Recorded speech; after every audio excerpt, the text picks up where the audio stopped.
noches tengan todos ustedes. Ingeniero Max, ¿me puede escuchar? Sí, sí.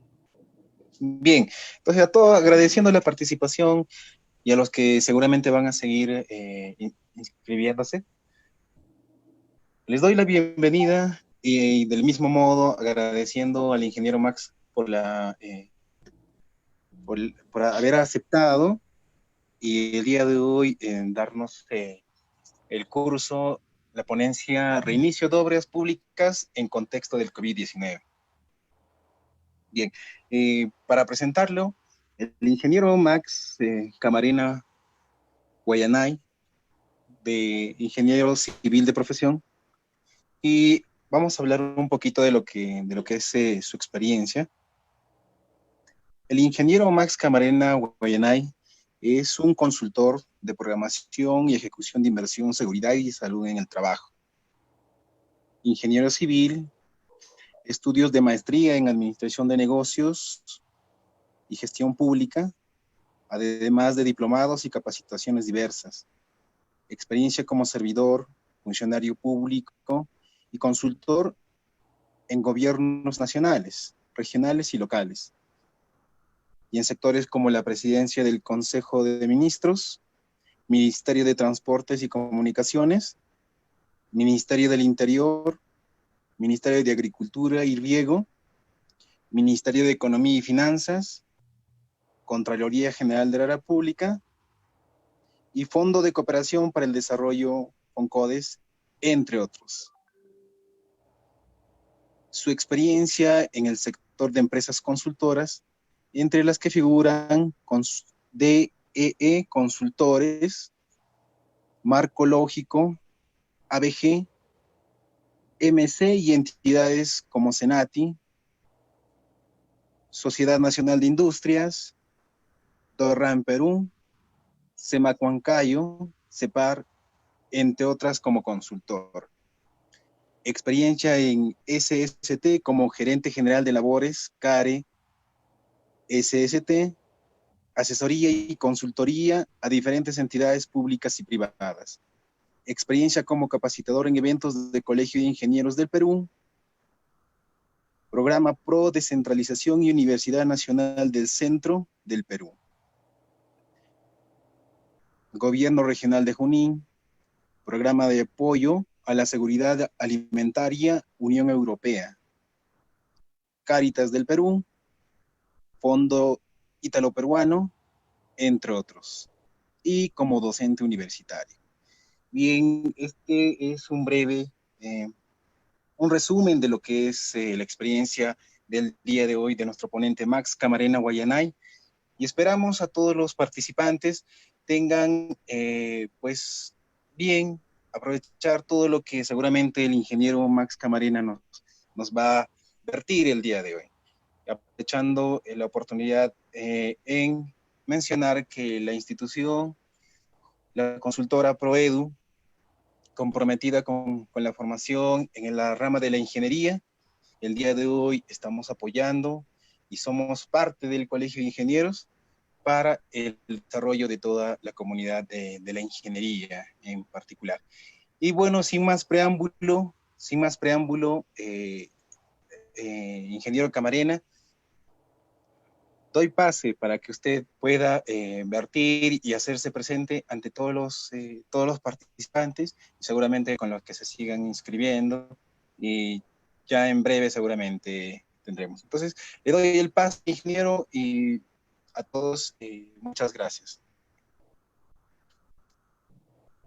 Bueno, en primer lugar, muchas gracias por la presentación. Efectivamente, bueno, atendiendo a la invitación del Colegio de Ingenieros, el día de hoy vamos a desarrollar el tema referido a reinicio de obras públicas.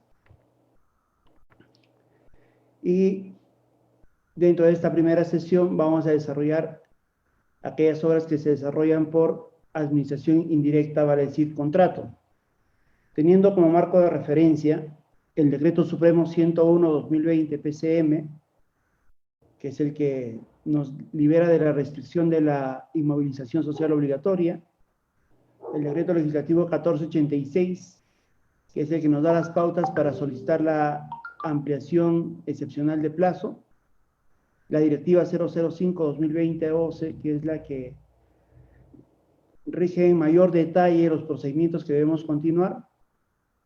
La Resolución Ministerial 239-2020 del MINSA y sus modificatorias, que básicamente trata sobre la implementación del plan de vigilancia, prevención y control de COVID-19 en los trabajadores.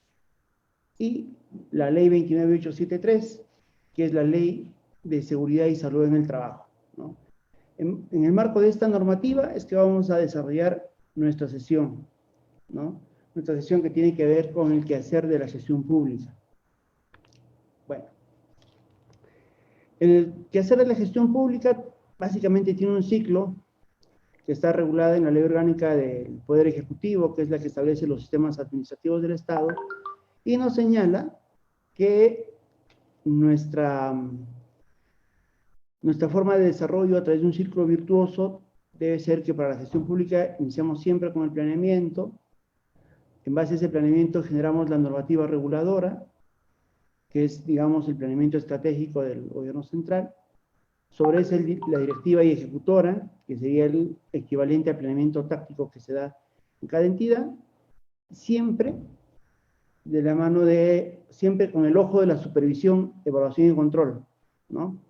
Que está a cargo del órgano de control institucional o de la Contraloría General de la República. Bien. Ese mismo ciclo ha seguido la reactivación de inversiones en nuestro país. ¿Okay? Entonces vamos a ver un poco cómo es que estamos en esta situación y por qué debemos aplicar tal o cual normativa. ¿Okay? Entonces, este plan de reactivación va a tener como eje principal las políticas sanitarias en primer lugar y luego las políticas económicas para buscar lograr la reactivación económica. ¿Bien?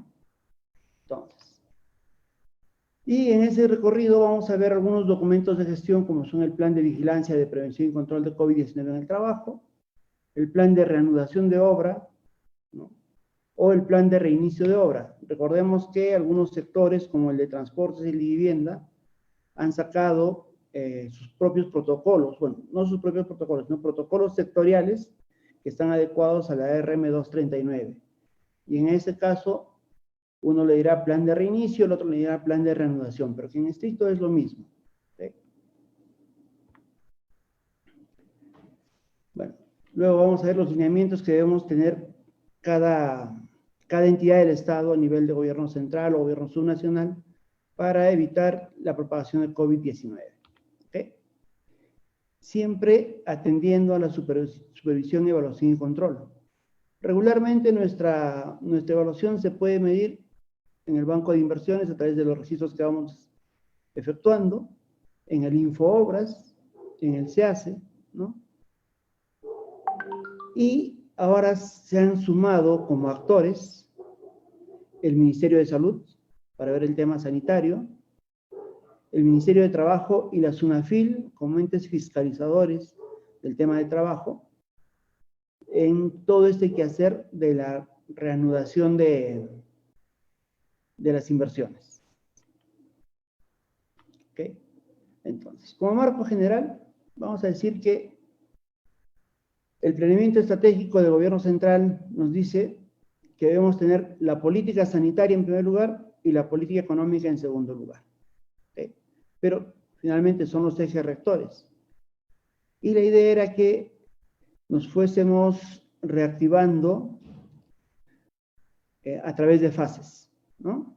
Y después de cada fase se haría un informe de evaluación para pasar a la siguiente fase. ¿Okay? La primera fase se dio con el Decreto Supremo 080 en el mes de mayo. Se entiende que ha habido ya un informe de evaluación favorable y en razón de eso estamos ya en la fase 2, que se ha dado con el Decreto Supremo 101-2020 PCM, ¿no? Y en julio será la fase 3 y para agosto está programada la fase 4. ¿Bien? Entonces, ¿pero qué ocurre? Hacia el 26 de abril de 2020, la PCM presenta este informe de situación y esta propuesta de reactivación, ¿no? En esta propuesta de reactivación, si uno es un poco más meticuloso, podemos ver que en mayo debía reactivarse en el ámbito de construcción 56 proyectos de transporte y 36 obras de saneamiento, que se entendía eran el eje, ¿no? O eran el grupo articulador a través del cual se podían reactivar algunas otras obras. ¿Okay? Y para la fase 2 había 108 proyectos de transporte, 48 de saneamiento. Para la fase 3, 26 de transporte, 146 de saneamiento. Y para la fase 4, 99 de saneamiento. Pero todos estos proyectos, todas estas obras, a nivel del gobierno central, a nivel de los sectores, básicamente. Entonces, no se veía en qué momento intervenían los gobiernos subnacionales, ¿no? Entonces, en ese caminar se idearon estrategias, se hicieron propuestas para que se desarrollaran planes de reactivación a la interna de los gobiernos subnacionales, ¿sí? Que muchos de ellos se presentaron a la PCM, ¿no? Es más, tengo entendido que para la fase 2 llegaron cerca de 1.800 pedidos de gobiernos subnacionales, más los proyectos que estaba proponiendo el gobierno central, a través de transportes, vivienda, agricultura, etc. ¿Okay? Y es por esa razón que la Comisión Multisectorial hace la evaluación y dice, bueno, como hay tantos pedidos y no vamos a estar evaluándolos, y son pocos los días que disponemos, entendemos que todos los proyectos de construcción los han traído hacia la fase 2, ¿no? Que es lo que se puede ver con el Decreto Supremo 101. ¿Okay? Entonces, esta primera planificación en el tiempo está variando, ¿no? Entonces, es lo que un poco queremos aclarar, ¿no? O sea, de todas maneras, siempre hay un planeamiento, ¿okay? Aun cuando sea dinámico y esté cambiando, esto ha surgido de un planeamiento. Como decíamos, la fase 1 empieza el 3 de mayo, con el Decreto Supremo 080-2020, en la que, recordarán, solamente teníamos proyectos de transportes y saneamiento, pero ya aquí aumentan proyectos del Plan Nacional de Infraestructura para la Competitividad, el PNC, proyectos de la Autoridad para la Reconstrucción con Cambios, actividades de agricultura, de infraestructura agraria, como son riego, mantenimiento, rehabilitación de drenes, entre otros, proyectos inmobiliarios priorizados, ¿no? Aquellos que básicamente se encontraban en fase de excavación, estructuras y acabados, así como viviendas en el ámbito rural. ¿Por qué hacemos esta acotación, ¿no? Para la fase 1, la idea era, en primer lugar, hacer obras de corte lineal, ¿okay? Por eso teníamos saneamiento y transportes. Y luego teníamos en infraestructura de edificaciones, aquellas que estuvieran en la fase de estructuras, ¿no? O movimiento de tierras. Es decir, que pudiéramos estar al aire libre y se pudiera de alguna manera garantizar el distanciamiento social que nos exige la RM 239. Bien. Entonces, como eje articulador estaban transportes y saneamiento, y poco a poco se han ido incorporando algunos más, ¿no? Este es el claro ejemplo. Y bueno, del 3 de mayo en adelante, bueno, al día de hoy tenemos 1.171 normas referidas al COVID. Todos los días está saliendo algo nuevo. Algunas veces se están modificando algunas normas, ¿no? Entonces, pero para efectos de nuestro quehacer en la construcción, vamos a marcar la pauta con el DS 080, que se emitió el 3 de mayo del 2020, el DL 1486, que salió el 10 de mayo, en el cual le daban 7 días de plazo para que el OCE pudiera sacar la directiva, que finalmente es la directiva 005-2020, OCE es la CD. Y el 4 de junio se promulgó el Decreto Supremo 101-2020 PCM, ¿okay? Sobre los cuales vamos a hablar un poco más. Este Decreto Supremo 101 libera la restricción, ¿no?, de la inmovilización social. Porque nos dice en el artículo 1, en el apartado 1.1, que se apruebe la fase 2. ¿Okay? Se aprueba la fase 2 Y las actividades contenidas en la fase 2 de la reanudación de actividades se encuentran detalladas en el anexo que forma parte del presente decreto supremo. Aquí he pegado una parte del anexo 2, en la que para el tema de construcción señala proyectos de inversión pública, proyectos de inversión privada, asociaciones público-privadas, proyectos en activos, IOR, y el Plan Integral de Reconstrucción con Cambios. Nótese que en esta primera versión, en este primer momento, no se habla de obras por impuestos. ¿Okay? Y el protocolo que señala es el del MINSA. ¿Okay? Entonces, aparentemente hasta ahí nos olvidamos de los protocolos sectoriales. Aparentemente. ¿Okay? Más adelante, en la disposición complementaria final, en la segunda disposición complementaria final, referida al cómputo de plazo para inicio de obras públicas, en el marco de la segunda disposición complementaria transitoria del decreto legislativo 1486, ¿okay? Dispónese de la activación de obras públicas y sus respectivos contratos de supervisión contratadas, conforme al régimen general de contrataciones del Estado, ¿okay? Que estuvieron paralizadas por la declaratoria de estado de emergencia. Y por tanto, el inicio del cómputo del plazo establecido en el literal A de la segunda disposición transitoria complementaria transitoria del decreto legislativo 1486. ¿Okay? Entonces, aquí está reactivando la obra pública y está iniciando el cómputo del plazo. ¿Okay? Está iniciando el cómputo del plazo según lo dispone el literal A de la segunda disposición complementaria del DL 1486. ¿Bien? Entonces, ¿y a qué se refiere? Que 15 días después de que se levante la restricción es el plazo tope para que el contratista solicite su ampliación de plazo, ¿verdad? Luego nos dice algo que ha traído un poco de confusión entre los gestores públicos, ¿no? Dentro de su disposición complementaria modificatoria, nos dice: la reanudación de actividades incluidas en las fases de reanudación del presente decreto supremo se efectúa de manera automática una vez que las personas jurídicas hayan registrado su plan para la vigilancia y prevención y control de COVID-19, anexo 4 RM 239, en el sistema integrado de COVID-19. ¿Okay?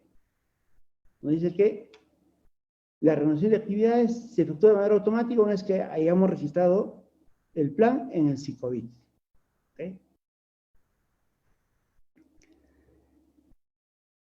En base a la resolución ministerial 239-2020 del MINSA y sus posteriores adecuaciones, así como el protocolo sectorial cuando el sector lo haya emitido. Y hasta ese momento, ¿qué sectores tenían protocolo? Tenían vivienda, con la RM 088-2020, y tenía transportes con la RM 0259-2020. ¿Okay? Esas son las resoluciones ministeriales en las que podíamos encontrar los protocolos para cada sector, para cada tipo de obra. ¿Okay? Entonces, pero acá lo importante es que nos dicen que la persona jurídica tiene que registrar su plan en el SICOVID, ¿no? Para este momento ya hablábamos del SICOVID de empresa, ¿no? El SICOVID de empresa era un mecanismo a través del cual uno iba hacia la página del Ministerio de la Producción, hacía el registro de la empresa y luego con ese registro se solicitaba ante el Ministerio de Salud la autorización para el funcionamiento, ¿no? Entonces, como que eran dos pasos, ¿no? Dos trámites, se había burocratizado un poco el tema. Entonces, ahora ya eso se ha eliminado, ¿no? Ahora hay un solo registro, hay un único registro que es directamente en el MINSA. Bueno, de eso vamos a ver más adelante. Entonces, nuestro decreto legislativo 1486, dentro de su segunda disposición complementaria transitoria, señala que dentro de los 15 días, ¿cierto? Es lo que refiere el decreto supremo 101, atender el inciso A. Dentro de los 15 días calendarios siguientes de la culminación de la inmovilización social dispuesta en el marco del estado de emergencia, se debe presentar a la entidad de forma física o virtual como mínimo lo siguiente. cuantificación de la ampliación de plazo contractual, basado en la ruta crítica de la obra. Nuevo cronograma de ejecución que incluye la fecha de inicio o reinicio del plazo de ejecución según corresponda. Programa de ejecución de obra CPM, ruta crítica. Calendario de avance de obra actualizado. Nuevo calendario de adquisiciones de materiales de utilización de equipos, teniendo en cuenta las medidas del sector competente. Y nos pide el plan de seguridad y salud para los trabajadores actualizado. Okay. Plan de seguridad y salud, bueno, nos lo pide actualizado. Sin embargo, hasta ese momento, la RM239, en su primera modificatoria con la RM265, señalaba que si no se tenía el plan de seguridad y salud actualizado, podía trabajarse simplemente con el anexo 1 de la RM239, ¿no? Que llevaba hacia el plan de vigilancia. Okay. Sin embargo, en obra, eso como que no aplica tanto, ¿no? Ese articulado lo podemos usar más para otras actividades, pero en obra un poquito más complicado. Okay. Un poquito más complicado porque entendemos que todas las obras que estaban en curso tenían un plan de seguridad y salud para los trabajadores. Y tenían todos los protocolos de seguridad activados. ¿Okay? ¿En el marco de qué? En el marco de la ley 29783. ¿Okay? Bueno, ahí vamos a hacer un paréntesis porque eso lo vamos a tratar un poco más adelante también. ¿Okay? Y nos pide también la propuesta de reemplazo del personal clave cuando se identifique la imposibilidad de este para continuar prestando servicios por razones de aislamiento social obligatorio. ¿Okay? Entonces,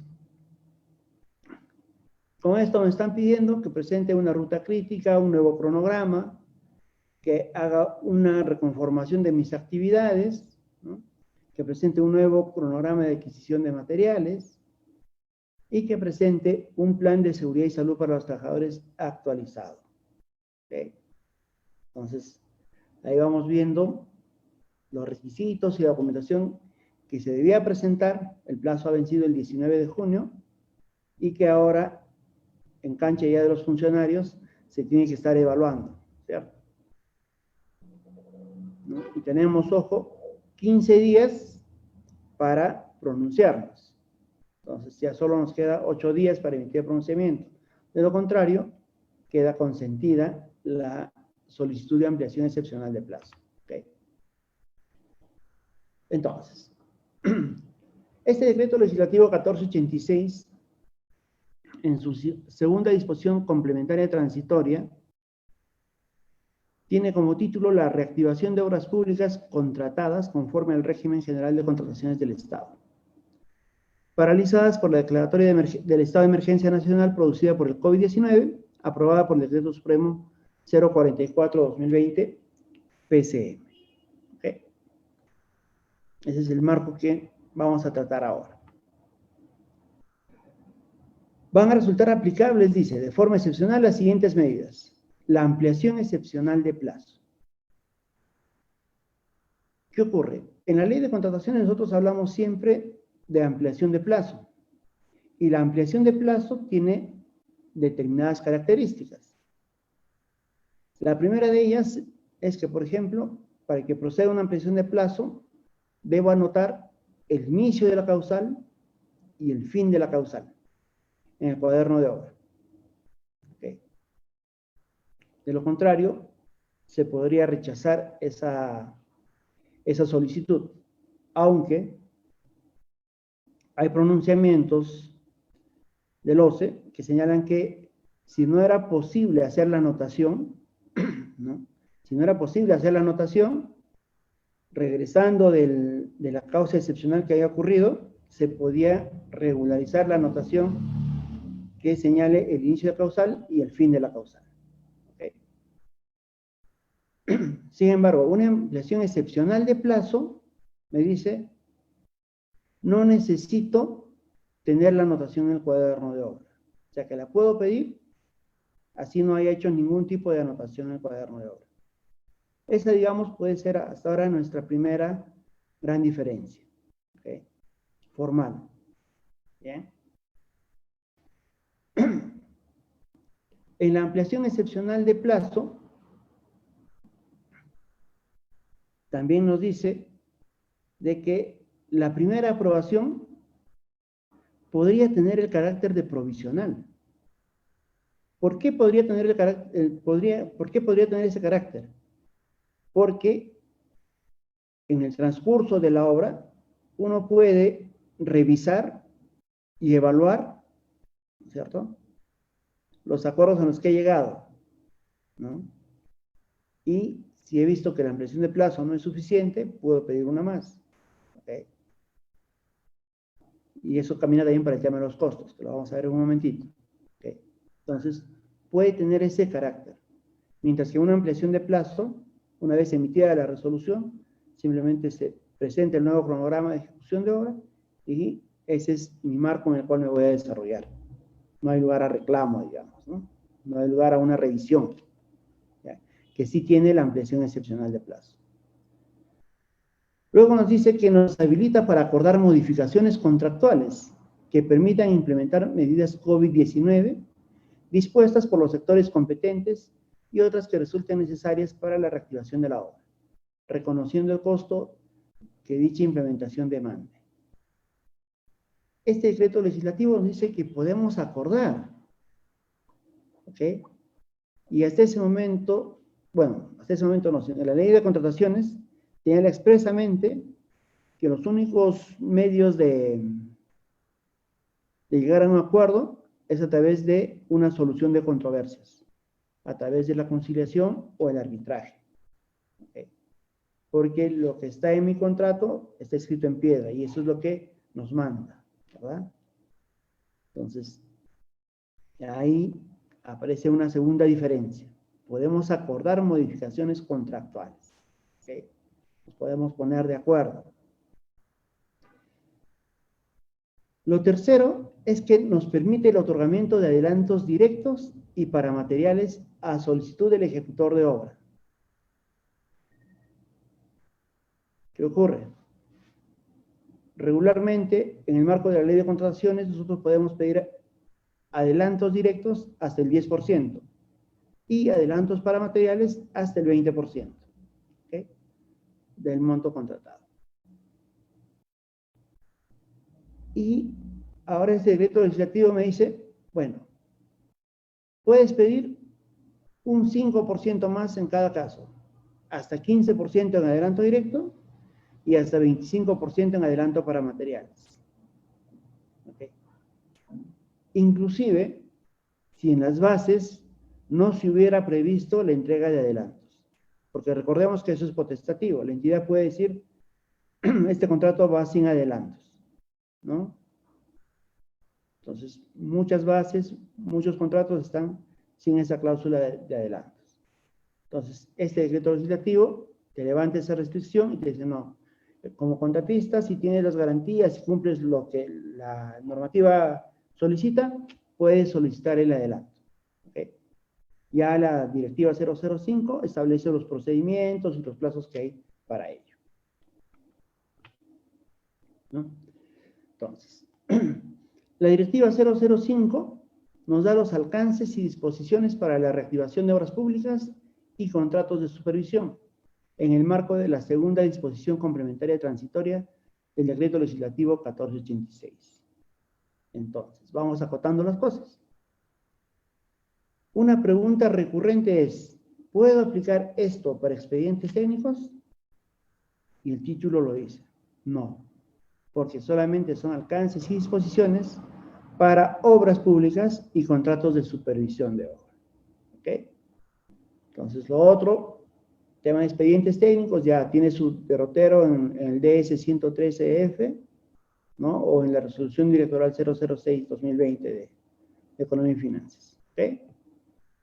Pero la directiva 005 es exclusivamente para obras públicas por contrato y para contratos de supervisión. ¿Ok?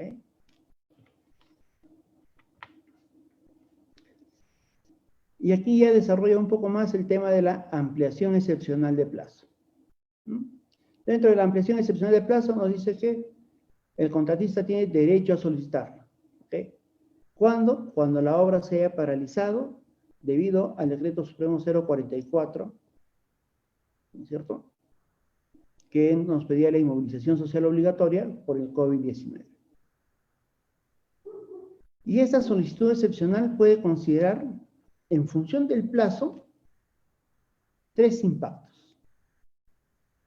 El impacto en el plazo de ejecución producido por la paralización de obra, el impacto en el plazo por la removilización de personal y equipos, así como por las adecuaciones de los ambientes de trabajo, en caso sean necesarias, y el impacto en plazo por la ejecución de la obra bajo las medidas COVID-19 y toda otra medida que resulte necesaria para la reactivación de la obra y su ejecución. ¿Okay? Entonces, lo primero que nos piden es presentar la solicitud. ¿Okay? Para presentar la solicitud, nos dice, el ejecutor debe presentar la entidad dentro de los 15 días calendarios posteriores a la culminación de la inmovilización social. Para el tema de obras públicas, eso se ha dado el día que se publicó el Decreto Supremo 101/2020. ¿Cuándo fue eso? El 4 de junio. Y luego dice, con la notificación al contratista de la autorización de reanudación de actividades en la obra por la autoridad competente, según el procedimiento y requisitos dispuestos en las normas sectoriales. Entonces, muchos contratistas alegaban, por cierto, la entidad todavía no me ha notificado. Mis 15 días no están corriendo. ¿Okay? Sin embargo, el Decreto Supremo 101, ¿no?, dice que se reactivan todas las obras, públicas y privadas. ¿Okay? Y está publicado en el Diario Oficial. ¿Okay? Entonces, ya hay un pronunciamiento al respecto que la emisión de ese Decreto Supremo se constituye en notificación a todo el país. Entonces, los plazos han empezado a correr al día siguiente, del 5 de junio, más 15, hasta el 19 de junio. ¿Ok? Entonces, ahí ya ese tema está como que resuelto. ¿Bien? Entonces, ¿qué contiene o qué debe contener mi solicitud de ampliación excepcional de plazo? Debe contener 7 puntos. El primero es la cuantificación de la ampliación excepcional de plazo contractual basada en la ruta crítica de la obra. Un nuevo cronograma de ejecución, un programa de ejecución de obra CPM, un calendario de avance de obra actualizado, un nuevo calendario de adquisición de materiales y de utilización de equipos, un plan de seguridad y salud para los trabajadores actualizado, y una propuesta de reemplazo de personal clave. ¿Ok? De ser el caso, obviamente. ¿Por qué hacemos esta reseña? Porque una vez que el contratista presente su solicitud de ampliación excepcional de plazo, lo primero que hacemos es revisar si contiene toda la documentación. Si no contuviese toda la documentación, le vamos a decir al contratista, señor, le devolvemos para que subsane y complemente la información faltante. ¿En qué plazo? En un plazo de 2 días. ¿Okay? Y en ese periodo, el plazo de la entidad se paraliza. ¿Ok? Eso es lo primero. Lo segundo es que el tema del contenido de la ampliación excepcional de plazo, como lo vamos a ver más adelante, tiene un orden lógico y concatenado. ¿Okay? Entonces,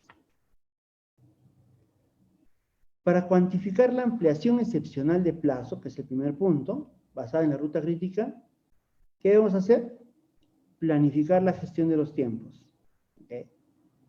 Y para planificar la gestión de los tiempos, debo analizar los rendimientos que me va a demandar esta nueva etapa de la obra. ¿Okay? Algunos dicen la etapa del saldo de obra, ¿no? Otros dicen la etapa del pendiente de ejecución. ¿Okay? Podemos darle la nomenclatura que nos falte, pero es para concluir nuestra obra. ¿Okay? Entonces, planificamos la gestión de los tiempos, definimos las actividades, qué actividades nos están faltando, las identificamos, ¿no? Porque definitivamente cuando regresamos a obra, vamos a encontrar probablemente partidas en deterioro. Partidas en deterioro que ya estaban valorizadas, partidas en deterioro que probablemente no estaban valorizadas porque estaban a mitad de hacer. ¿Okay? Entonces se tiene que ir definiendo qué actividades voy a hacer en cada caso, en cada partida. Luego de eso tendré que hacer la vinculación de estas actividades, ¿no? Armar mis predecesoras, las sucesoras, en el ánimo de la programación. Luego estimaré los recursos, ¿okay? En función de las cuadrillas, veré qué tanto se afecta mi cuadrilla, para ver si el recurso humano va a tener que aumentar o va a tener que disminuir, ¿okay? En base a eso calcularé la duración de mis actividades y elaboraré mi cronograma, ¿cierto?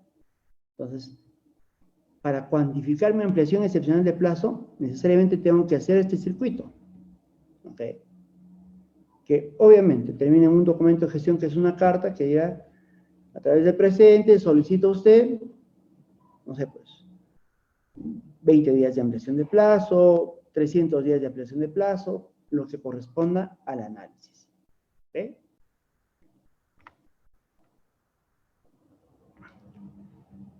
Luego nos dice, hemos de cuantificar la ampliación excepcional de plazo basada en la ruta crítica de la obra, ¿no?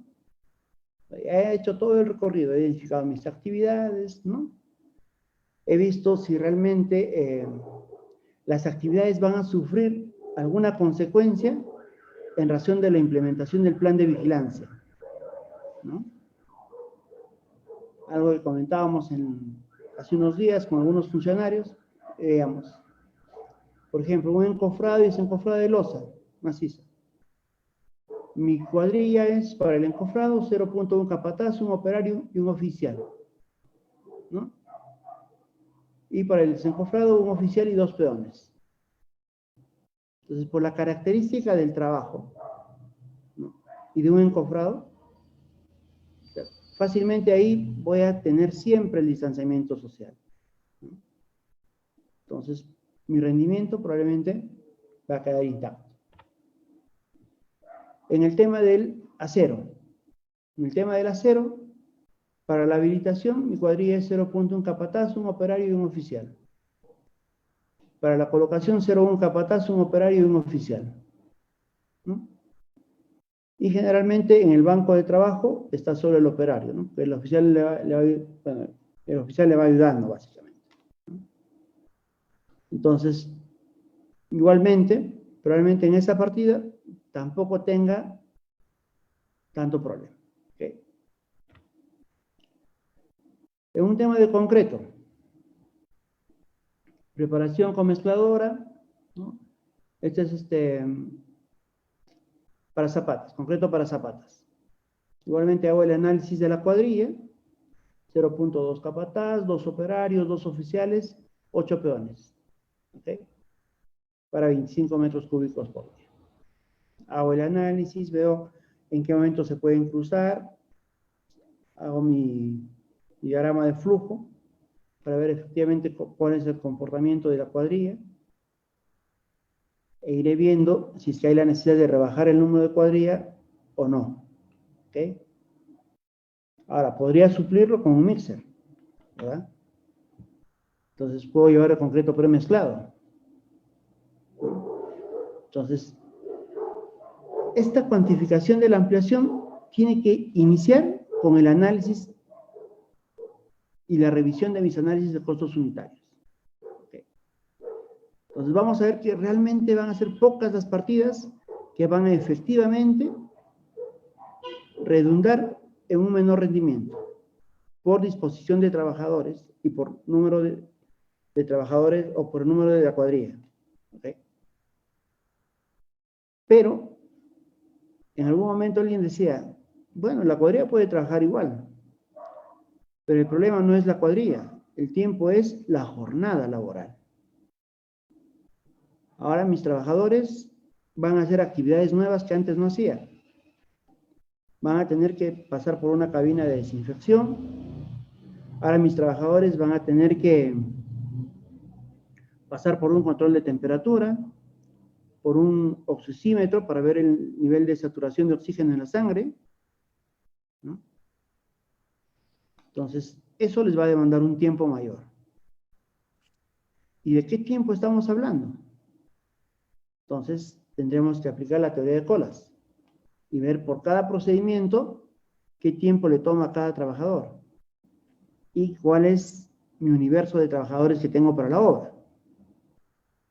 Entonces, en base a eso, sí ya podría ir calculando que de repente el ingreso de los trabajadores es de 30 minutos, de 45 minutos, de 1 hora, ¿no?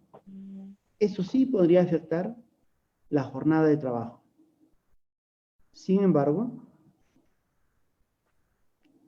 dentro de la ingeniería podríamos hacer la propuesta de que no sea un solo punto de ingreso, que hay en 2 puertas de ingreso, con 2 puntos de control, ¿no? Que se establezca el tema de los horarios diferenciados. No, porque Que no todo el personal ingrese al mismo tiempo. Que ingrese a las 7:30, un grupo a las 8, otro grupo a las 8:30, otro grupo. Entonces, en ese marco, ya en mi teoría de colas, los tiempos se acortan. Y tal vez ya sea que mi jornada va a quedar intacta. ¿Ok? Mira. Mi jornada va a quedar intacta.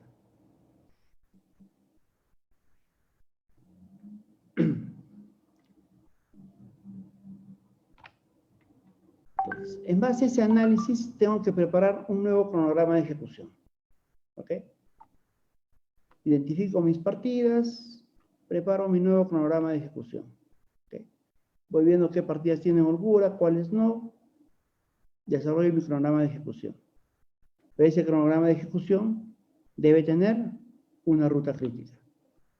Y la única manera de tenerlo es haciendo mi método del Critical Path Method, ¿no? El CPM. Okay. Entonces, hago las mismas actividades, hago mi grafo e identifico la ruta crítica. La inicial, ¿okay? O tal vez esa ruta crítica, producto de las actividades que estoy desarrollando, porque ahora son menores, puede variar. ¿Ok? Pero el tema está en que presente yo mi ruta crítica. Afortunadamente el MS Project nos lo puede calcular muy rápidamente, siempre haciendo bien el análisis de la organización de mis actividades o mis partidas, ¿no? Identificando bien cuáles van a ser las sucesoras o las predecesoras. ¿Okay? En base a eso ya nos piden presentar también el calendario de avance de obra actualizado, ¿no? Todas las partidas con su calendario de avance actualizado. El nuevo calendario de adquisición de materiales y de utilización de equipos. ¿Okay? Y aquí sí debemos poner un poquito más de atención, porque si el contratista me está solicitando el adelanto para materiales, debo tener en cuenta que los materiales por los cuales me está solicitando el adelanto estén pendientes por ejecutarse hacia adelante. ¿Okay? Entonces, debemos tener ese cuidado ahí, en el tema sobre todo del adelanto para materiales, si es que el contratista no lo está solicitando. Luego nos pide el plan de seguridad y salud para los trabajadores actualizados. Como hemos venido diciendo, la RM239 nos habla del plan de vigilancia, prevención y control de COVID-19 en el trabajo. Okay. No nos pide más. Y como también les he indicado, el plan de seguridad y salud para los trabajadores está en el marco de la ley 29873. ¿Ok?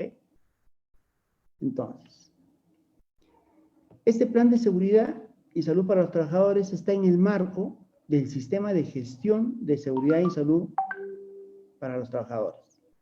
¿Ok? Y, bueno, igual tiene unos 7 pasos para su implementación, ¿no? Lo vamos a ver muy rápidamente. El sistema de gestión nos pide que tengamos el compromiso del empleador o la máxima autoridad de la patronal, o sea, de quién emplea. Porque finalmente él va a tener que accionar sobre esto. Nos dice, obtenido ese compromiso, se debe hacer un estudio de línea base. ¿Cómo está la gestión de seguridad y salud en el trabajo para esa actividad, para esa obra? Se hace un análisis, otro dicen estudio HIPER, que es la identificación de peligros y evaluación de riesgos, ¿no? Aunque ahora con las últimas modificaciones ya le dicen HIPER, ¿no? Es la identificación de peligros y evaluación y gestión de riesgos, ¿no? Bueno, un agregado que le están poniendo. Luego, nos dice, debemos conformar el Comité de Seguridad y Salud para el Trabajo si tengo más de 20 o más trabajadores. Y si tengo menos de 20 trabajadores, debo designar a un supervisor de seguridad. ¿Okay? Luego me dice, debo elaborar un reglamento interno de seguridad y salud para el trabajo si tengo más de 20 trabajadores. Luego, debo elaborar el programa anual de seguridad y salud del trabajo y el programa anual de capacitaciones. Y debo preparar toda la documentación pertinente para los registros del sistema de gestión de seguridad y salud en el trabajo, que regularmente se hace ante la Dirección de Trabajo o el Ministerio de Trabajo. ¿Okay? Entonces, todo este procedimiento a mí me sirve para tener un documento de gestión que se utiliza entre ¿quiénes? Entre los trabajadores y el empleador. ¿Okay? Entre los trabajadores y el empleador. Entonces, todo lo que está en mi programa anual de seguridad y salud en el trabajo, los trabajadores que han participado de esta formulación son los que se encargan de solicitar que se cumpla. Se convierten en el ente fiscalizador, en el ente autor y fiscalizador, ¿no? Hemos aprobado que va a haber 3 capacitaciones, ya. Quiero mis 3 capacitaciones. Hemos aprobado que el comedor ya no va a tener mesas de madera, sino van a tener todas tablero de fórmica, que se cumpla, ¿no? Entonces, eso es lo que van pidiendo los trabajadores en el marco de este Comité de Seguridad y Salud para el Trabajo. Ya. Entonces, ¿quién es el responsable del sistema de gestión de seguridad y salud en el trabajo? Es el empleador o la máxima autoridad administrativa, digamos el gerente general. ¿Okay? ¿Y qué compromiso asume cuando ya ha dado su brazo a torcer porque se implementa el sistema? Elabora la política del sistema de gestión de seguridad y salud en el trabajo. Define cómo gestionar la seguridad y salud en el trabajo, ¿okay? Que puede ser propio con personal que contrata y lo tiene permanentemente en obra, o tercerizado a través de un consultor. ¿Okay? Este gerente debe asignar los recursos humanos y financieros. ¿Por qué humanos? Porque debe darle las licencias y los permisos a todos los que conforman el Comité de Seguridad y Salud en el Trabajo para sus reuniones y para sus capacitaciones y todo lo que se haya dispuesto en el sistema de gestión. ¿Y financiero por qué? Porque la implementación debe costear. ¿Okay? Entonces, este responsable, este gerente, al comité le va a otorgar el poder de decisión. ¿Qué hacer con la seguridad y salud en el trabajo? ¿Okay? Pero ojo, la delegación, ¿okay? La delegación de ese poder de decisión no libera al empleador de su deber de prevención y de la responsabilidad. ¿Ya? De tal suerte que, si se ha aprobado un plan de seguridad y salud en el trabajo, y hay determinadas condiciones que se deben de cumplir, y llega la SUNAFIL y evidencia que no se han cumplido, la multa le va a caer al empleador. ¿Okay? Al inicio, esta ley 29783 está vigente desde el año 2011. ¿Okay? Y al inicio, las sanciones en el marco de esta ley eran de corte civil y de corte penal, especialmente cuando había accidentes muy graves con pérdida de algún miembro o cuando hubiesen decesos, ¿no? Ahí se le entablaba una acción penal a los empleadores. Entonces, pero eso en el tiempo ha cambiado y ya desde el 2014 todo se circunscribe el tema civil. ¿Bien?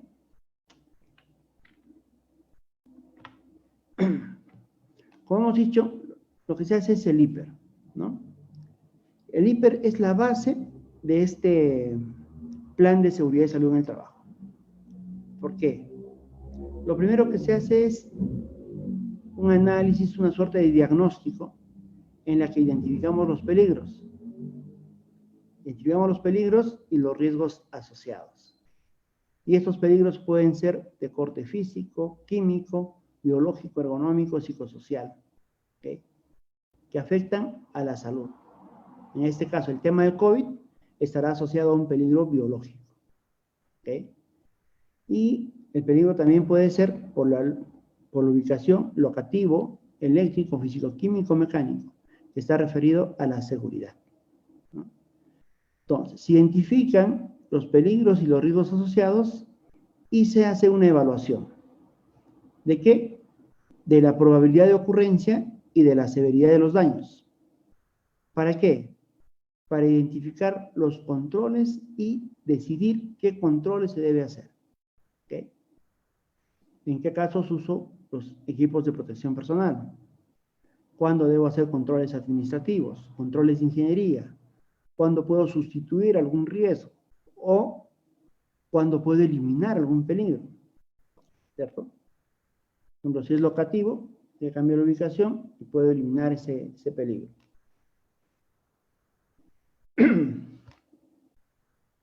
Entonces, esta gestión de riesgos a mí me sirve para identificar, ¿no?, si estos peligros pueden producir accidentes o pueden producir enfermedades profesionales, las que se conocen también como enfermedades ocupacionales, ¿no? Entonces, esto es muy importante para nosotros, ¿por qué? Porque en base a este análisis, ¿no?, aparece el famoso SCTR, el Seguro Complementario de Trabajo de Riesgo, ¿okay?, que se promulga a través del Decreto Supremo 005-93, ¿okay?, para todas las actividades de riesgo, ¿okay? Y ahí se va agrupando qué clasificación van a tener los trabajos, de muy alto riesgo o no. Y en base a eso se aplican estos seguros complementarios de trabajo de riesgo. Entonces, cuando tenemos ese SCTR en el trabajo y sufrimos algún tipo de accidente, este seguro se activa. Al activarse el seguro, me va a cubrir el tiempo que yo no esté en la obra. Me cubrirá el salario, me cubrirá la atención médica. ¿Okay? Pero, si ese daño, si ese riesgo me produce una enfermedad ocupacional, lo típico es el tema auditivo o pulmonar, ¿no? Muchas veces el trabajador, cuando ingresa a una obra, obvio, dentro del sistema de gestión de seguridad y salud en el trabajo, debo pasar exámenes médicos ocupacionales, famosos EMOS. Ese examen médico ocupacional debo hacerlo mínimo en 2 y probablemente en algunos casos en 3 ocasiones. Al ingresar a un trabajo, me deben hacer un examen de ingreso. ¿Okay? Si el trabajo dura más de un año, deben hacerme un examen periódico. Y cuando culmine mi vínculo, debo tomar un examen de salida. Entonces, o de retiro, ¿no? Entonces, yo hago la comparación del examen de ingreso con el examen de retiro. Y, digamos, si al ingreso he estado con una capacidad auditiva del 95%, y cuando me he retirado estoy con una capacidad auditiva de 50%, esos daños son irreversibles. Entonces, eso califica ya como una enfermedad ocupacional. Entonces, igual, se activa el seguro y deben asignarle al trabajador una pensión, ¿ya? Y esa pensión, bueno, tiene una metodología también para el cálculo, ¿no? Que es en base al sueldo y etcétera. ¿Ok? Entonces, ahí es que aparece nuestro famoso SCTR. Y esa es la razón por la que debemos tenerlo. Ahora, el tema de COVID, muchos seguros no lo contemplaban, ¿no? Y los que ahora lo contemplan están un poquito caros. Entonces, eso también es un costo asociado, que tenemos que tenerlo mapeado. ¿Ok? Y bueno, hay una metodología para identificar los peligros y riesgos, ¿no? Dependiendo de la actividad que vamos a ir desarrollando, ¿no? Es un ejercicio que vamos a pasar porque no es materia de la charla hoy. Y lo que nos pide el sistema es que haya una jerarquía de controles. ¿Se acuerdan? Hace un momento hemos enseñado, ¿no? Los equipos de protección personal, el control administrativo, el control de ingeniería, si es posible sustituir o eliminar. En el caso del COVID, ¿qué pasa? En el tema de EPPs, de equipos de protección personal, hablamos del uso de mascarillas, hablamos de protectores oculares, hablamos de guantes. ¿Ok? Y ahí una advertencia, ¿no? Un llamado de atención en el tema de la mascarilla. Como quiera que los contratistas están presentando los presupuestos, muchos de ellos proponen que las mascarillas sean N95 o KN95. Sin embargo, para los trabajos que desarrollamos en construcción, no se necesita esa mascarilla, ¿no? Una mascarilla de tres pliegues tranquilamente es suficiente para nuestras actividades. ¿Por qué? La N95 y la KN95 son básicamente mascarillas de corte hospitalario, para aquellos que están en contacto directo con pacientes COVID y a los que están tratando, ¿no? Entonces, ahí sí necesitan una mascarilla más sofisticada, un poco más eficiente, digamos. ¿Ok? Entonces, ese cuidado debemos tener al momento de cuantificar los costos hacia los contratistas, porque definitivamente una mascarilla de 3 pliegues no cuesta lo mismo que una KN95. ¿Ok? En el tema administrativo, ¿no? El tema de los controles administrativos o señalización, una propuesta es modificar los horarios de las jornadas de trabajo, ¿no? Bueno, cuando se pueda, trabajo remoto, colocar señalética sobre puntos de lavado de manos, etc. ¿Ok? Entonces, aquí también, el punto de lavado de manos. Muchas veces el contratista nos presenta y dice, lavadero de manos. Unidad 1, costo 10.000 soles. Y no, señores, deben presentarnos la especificación técnica de qué es lo que van a hacer, ¿no? Algunos colegas ya les refería yo de que he visto experiencias interesantes de lavaderos de mano que se hacen utilizando una base metálica, tubos cuadrados, una planchita estriada, se coloca sobre esa base un tanque de PVC de 600 litros y con pedales, el pedal derecho ayuda a bombear el agua, el pedal izquierdo ayuda a bombear el jabón, ¿no? Y se puede hacer lavado de manos rápidamente, ¿ya? Y no nos contaminamos. Entonces, ese lavadero de manos está en promedio 2.000 soles, 2.500 soles, ¿no? Por ejemplo, ¿no? Entonces, pero el desarrollo para el reconocimiento de costos debe venir con el desarrollo de la especificación técnica y la cantidad, ¿ok? Para hacer un mejor análisis. Luego, en el tema de controles de ingeniería, en zonas ya cerradas podemos instalar filtros de aire de alta eficiencia, barreras físicas como cubiertas protectoras plásticas, transparentes contra estornudos, ¿no? Una otra medida de ese tipo. En el tema de la sustitución, las medidas de aislamiento, ¿no? Sin embargo, el virus se mantiene en espacios públicos y de trabajo.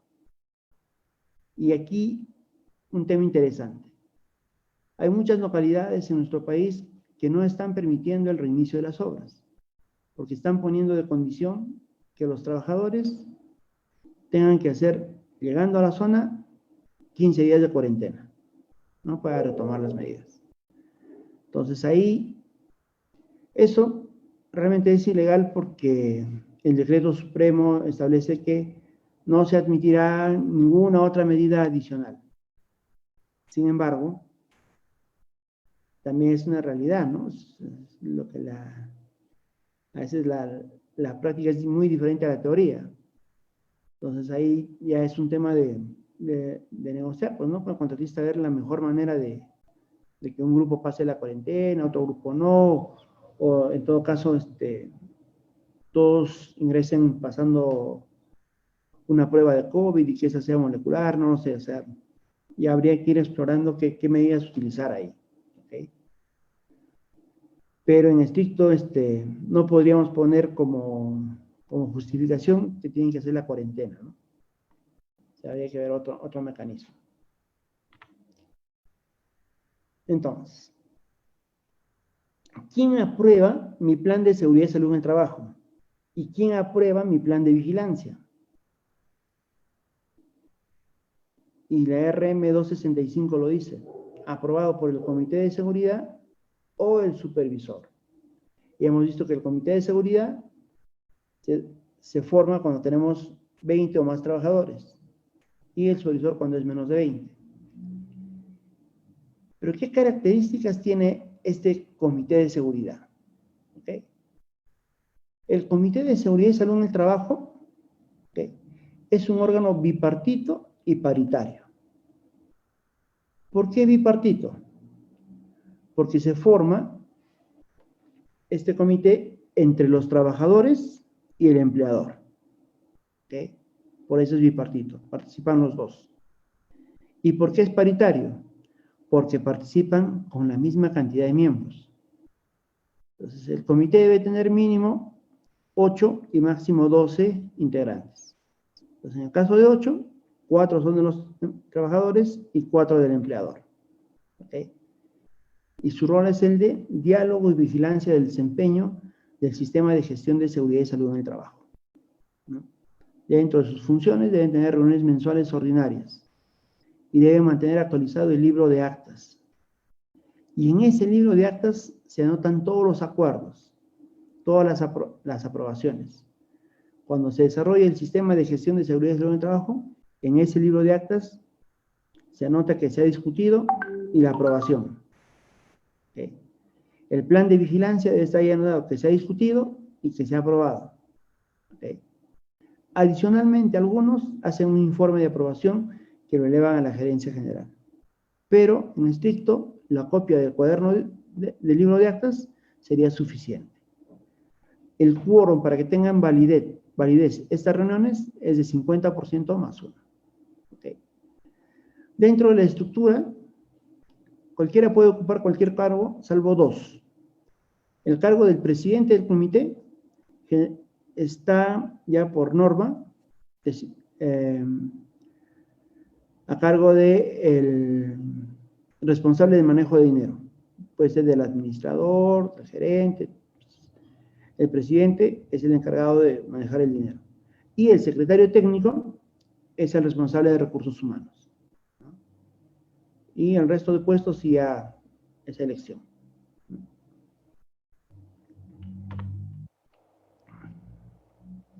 Entonces, quería cerrar la idea aquí. Ese plan de vigilancia, de prevención y control de COVID para los trabajadores, se aprueba por el comité en su libro de actas y o con un informe. ¿Okay? Si tengo comité y si tengo supervisor, igual, el supervisor debe llevar un libro de actas o también puede ser un informe. ¿Okay? Pero es la forma de aprobar este plan de vigilancia. Y el plan de seguridad y salud en el trabajo. ¿Okay? Entonces, lamentablemente yo he visto muchos casos en los que algunas entidades están sacando resoluciones aprobando los planes. ¿Okay? Realmente, bueno, no sé si sea ilegal, pero no veo la necesidad de ir tan arriba y quitándole el rol al comité, ¿no?, que es el responsable de esas aprobaciones, ¿no? porque así lo dispone la ley 29783, que es la ley de seguridad y salud en el trabajo. ¿Okay? Entonces, eso es lo que queríamos tener en cuenta. Ahora, alguna vez me dijeron, pero en ese caso estamos dejando a merced de la entidad al contratista, porque los trabajadores son del contratista. Y los que representan al contratista también son del contratista. Entonces te van a aprobar cualquier cosa. Pero, ojo, este documento tiene carácter laboral y administrativo para fines de la SUNAFIL, que es quien lo fiscaliza, ¿no? Entonces, la SUNAFIL, ¿cuál va a ser su función? A ver, ¿qué cosas has acordado con tu comité de implementar en tu plan de prevención? ¿Cumples? Si cumples todo, no hay problema. Si no cumples, establecerá la multa correspondiente. Pero, contractualmente, nosotros vamos a hacerle el reconocimiento de costos.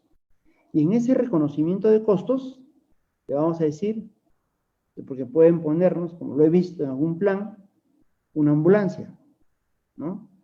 Sin embargo, las ambulancias tienen su característica, o sea, hay condiciones en las que yo puedo pedir una ambulancia. Para empezar, debo tener más de 300 trabajadores, ¿no? Debo tener por lo menos 2 médicos. Entonces, hay condiciones particulares. Ah, y debo tener trabajos de muy alto riesgo. ¿Okay?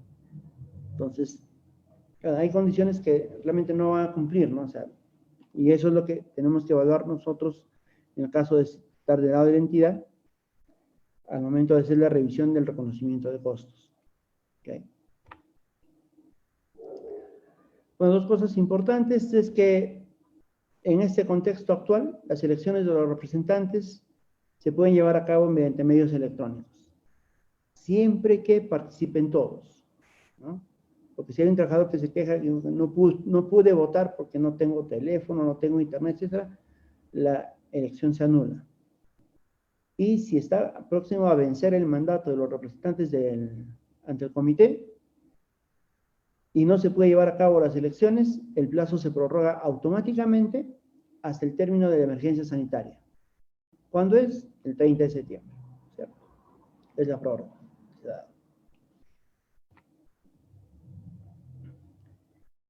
El último documento que se presenta en la solicitud de ampliación excepcional de plazo es la propuesta de reemplazo de personal clave. ¿Pero cuándo? Siempre y cuando se haya identificado la imposibilidad de este para continuar prestando servicios por razones de aislamiento social obligatorio, ¿no? Y la RM 283, en su última modificación de la 239, nos dice que las consideraciones para el regreso y que se constituyen factores de riesgo para COVID-19 es que tengamos más de 65 años, que tengamos hipertensión arterial, pero no controlada, ¿no? Que tengamos enfermedades cardiovasculares graves, que tengamos cáncer, diabetes mellitus, asma moderado grave, enfermedad pulmonar crónica, insuficiencia renal crónica en tratamiento con hemodiálisis, enfermedad o tratamiento inmunosupresor y obesidad con índice de masa corporal de 40 a más. ¿Okay? Entonces, esos son los supuestos en los que tendría que encajarle personal para pedir su reemplazo. ¿Okay? Y obviamente el reemplazo se debe dar por un profesional que cumpla las mismas o mejores condiciones de aquel que se está reemplazando.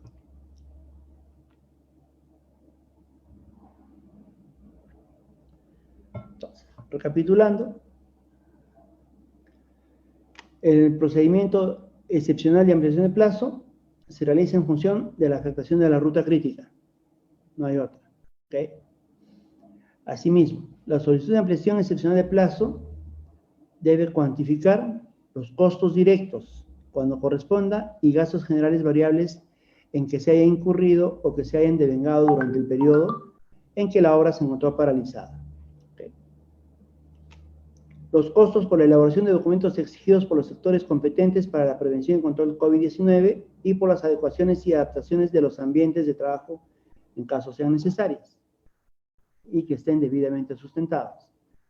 Y los costos directos, cuando corresponde, gastos generales, en los que se incurrirá por la removilización de personal y equipos debidamente sustentados. ¿Okay? A ver, en Cristiano.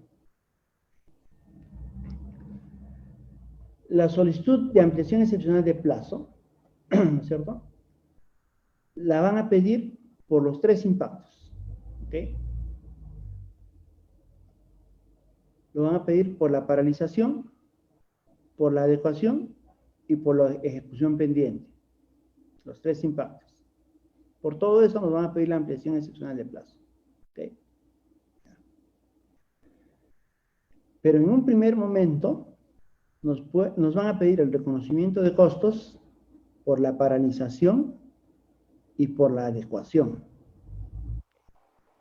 Esos 2 ítems nos van a pedir reconocimiento de costos. ¿Okay? ¿En función de qué la paralización? En función de los gastos generales variables que pudiera haber. O si fuera el caso, algún costo directo. Que bueno, lo veo difícil, pero ya. La norma ha salido así. Y en la adecuación sí, pues hay costos directos, ¿no? Costos directos, que va a ser, por ejemplo, instalar la cabina de desinfección, adecuar el comedor, instalar la señalización nueva, ¿no? Adecuar los vestuarios, los servicios higiénicos, instalar los puntos de lavado de manos. Ahí sí vamos a tener muchos costos por reconocer. Por eso es importante que nos den las especificaciones técnicas de la propuesta. ¿Okay? Y en el tema de la ampliación de plazo, nos van a pedir la ampliación de plazo por la ejecución pendiente. ¿Okay? Por lo que está por hacer. Pero aquí justamente, ¿no?, nos debe decir cómo están variando nuestros análisis de costos, cómo están variando las cuadrillas y cómo se están afectando los rendimientos, porque esa tiene que ser la justificación. ¿Okay? Entonces, nosotros podríamos aprobar la ampliación de plazo tal como viene. Sí, podríamos aprobarlo. ¿Por qué? Porque como ya hemos dicho, tiene carácter de provisional, porque más adelante podemos hacer una revisión y en esa revisión decirle, mira, efectivamente tu rendimiento sigue siendo el mismo, hemos revisado tu cuaderno de obra y todos los rendimientos se están ajustando a lo que inicialmente tenían en el expediente técnico, ¿no? Entonces, no corresponde la ampliación de plazo y se pide la revisión y el cambio. Okay. O también podría decirse, no, solamente le voy a aprobar la ampliación de plazo de la paralización y de la adecuación. De la ejecución pendiente no le apruebo nada. ¿Por qué? Porque por ese mismo criterio, si le va a faltar plazo, y el contratista demuestra, mira, acá están mis anotaciones de cuaderno de obra, este es el rendimiento que estoy teniendo, este es el acta que he levantado con el supervisor, etcétera, etcétera. Entonces, aquí le puedo pedir, por la ejecución pendiente, una ampliación de plazo. ¿Por qué? Porque es revisable, ¿no? La norma en estricto me dice, aquí le apruebas por los 3 impactos, paralización, adecuación y ejecución pendiente, ¿ok? Y aquí le apruebas los costos por la paralización y la adecuación. Y 30 días después le apruebas los costos o le haces el reconocimiento de costos por la ejecución pendiente, ¿ok? En este tramo. Entonces, en la lógica de la revisión, yo digo, podríamos no aprobarle aquí y acá se discute y acá se aprueba, ¿verdad? Entonces, nos da esa potestad, ¿no? Entonces, como alguna vez lo dije, esta propuesta un poco que tiende a aplicar uno de los principios del BIM, ¿no? El de ser colaborativo, el de ir tomando acuerdos en el camino, ¿okay? Y solucionando los problemas en el camino, ¿no? Entonces, con esta lámina he querido un poco mostrar más gráficamente cómo podríamos tener la discreción de en qué momento reconocer qué, ¿no? En un primer momento reconocer costos hasta adecuación, y la ampliación puede ser hasta ejecución pendiente o puede ser hasta adecuación. Y en un segundo momento, el costo sí a los 30 días de aprobada la ampliación de plazo, excepcional de plazo, el contratista nos va a pedir el reconocimiento de estos costos.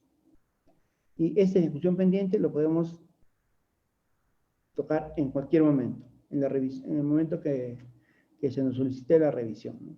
O que solicitemos la revisión nosotros también, como entidad. Entonces, dentro del procedimiento, ¿no?, para la evaluación y pronunciamiento de la entidad, el área usuaria debe evaluar las estimaciones y sustentos presentados por el contratista. Y acá lo aclara, ¿no? Debemos evaluar estimaciones y sustentos presentados por el contratista respecto de los rendimientos y duración de actividades, a fin de calcular el mayor plazo que se requiere para ejecutar la obra. Y los correspondientes costos directos y gastos generales, así como el impacto económico por la implementación de las medidas COVID para la reanudación de los trabajos. Entonces, reafirma lo que hemos estado diciendo. Todo ha de ser sustentado. ¿Okay? Si no está el análisis, hay que trabajarlo. Porque, ojo, acá no se rechaza la ampliación excepcional. Tenemos que dar un pronunciamiento.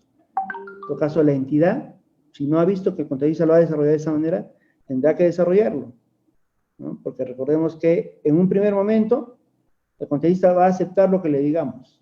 ¿Okay? Aquí, cuando saquemos la resolución de aprobación de la ampliación excepcional de plazo, el contratista va a aceptar lo que le digamos.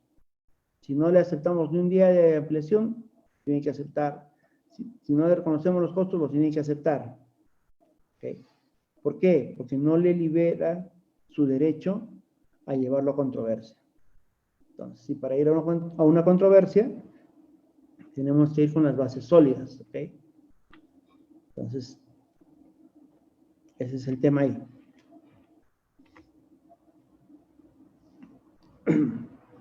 Y acá lo reseña, ¿no? Si la entidad acepta la solicitud de ampliación excepcional, sin objetar el contenido de la misma, se tendrá por modificar el contrato.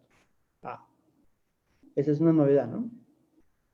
La ley de contratación regularmente me dice, tienes una ampliación de plazo, tienes un adicional, adicionalmente recomienda suscribir una adenda. Entonces, en este caso, señala que con esa resolución queda modificado el contrato. Okay. Si la entidad aprueba la ampliación excepcional de plazo, pero esta discrepa con la propuesta del ejecutor de la obra respecto del impacto en el plazo, sobre los conceptos económicos que involucran la implementación de las medidas COVID para la reanudación de los trabajos, y o su cuantía, deberá incluir la identificación precisa de los aspectos y conceptos donde existe discrepancia y el fundamento de su posición. En este caso, aplica provisionalmente los términos planteados por la entidad, y el ejecutor de obra mantiene su derecho de someter las discrepancias a los mecanismos de solución de controversias. ¿Okay? Entonces, eso está clarísimo, ¿no? En un primer momento, la entidad aprueba o no aprueba todo, saca la resolución. Pero el contratista puede someter las discrepancias al mecanismo de solución de controversias, ¿no? Los aspectos sobre los que no existe discrepancia determinan la modificación del contrato, sin necesidad igual de suscribir ningún acuerdo adicional o adenda. Okay. La aprobación de valorizaciones y el pago de los conceptos e importes sobre los que no existe discrepancia deberá efectuarse según lo previsto en el numeral 7.3.2 de esta directiva. Okay. La aprobación de la solicitud se debe hacer dentro de los 15 días calendarios siguientes de presentada la solicitud. Okay. La solicitud quedará aprobada en los términos propuestos por el contratista si la entidad no cumple con notificarle su pronunciamiento dentro del plazo establecido. Okay. Entonces, ojo que el plazo es a la notificación al contratista.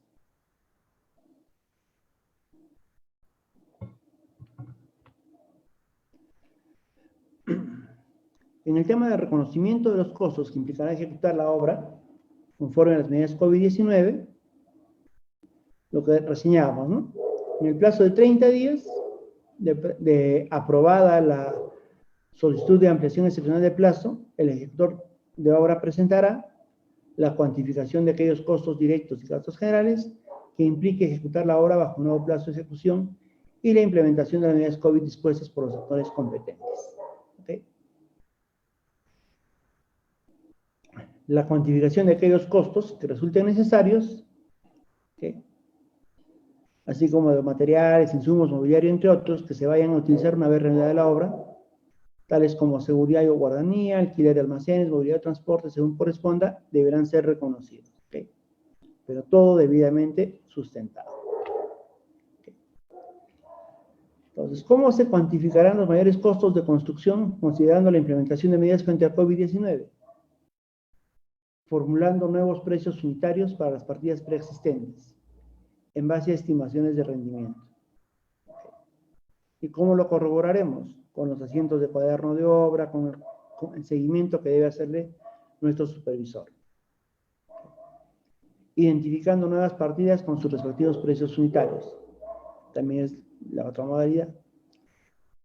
Fórmulas de reajuste cuando resulten de utilidad. No, esto, bueno, básicamente, en estas condiciones se estima que los materiales van a subir de precio, ¿no? Porque igual los proveedores de insumos, por lo general son personas jurídicas, deben tener igual un plan de vigilancia, condiciones especiales para el transporte, para el carguío, para el descargue de los insumos. Eso va a hacer que los costos probablemente se incrementen, ¿no? Pero ese incremento de costos puede paliarse tranquilamente con la fórmula de reajuste, ¿no? La fórmula polinómica. Y otros mecanismos que sean pertinentes si se corresponda a la industria de la construcción. Bueno, en estos tiempos se han estado viendo algunos mecanismos que se han aplicado en los contratos NEC, por ejemplo, ¿no? Que tienen que ver con el reconocimiento de costos, con el tema de honorarios por éxito, con el tema de reconocimiento de materiales y mano de obra. O sea, son metodologías de trabajo que tal vez pudieran utilizarse, ¿no? Entonces, siempre que correspondan a la industria de la construcción, todas las metodologías son válidas. Luego nos dice, bueno, acá estamos repitiendo el tema de que la notificación al contratista se hace dentro de los 15 días calendario de haber sido presentada la solicitud por el ejecutor. Si la entidad acepta la propuesta, si tiene por modificado el contrato, sin necesidad de escribir acuerdo adicional o adendo, ¿no? Y si la entidad discrepa, ¿cierto?, se aplica provisionalmente los términos planteados por la entidad y el contratista puede llevarlo a solución de controversias.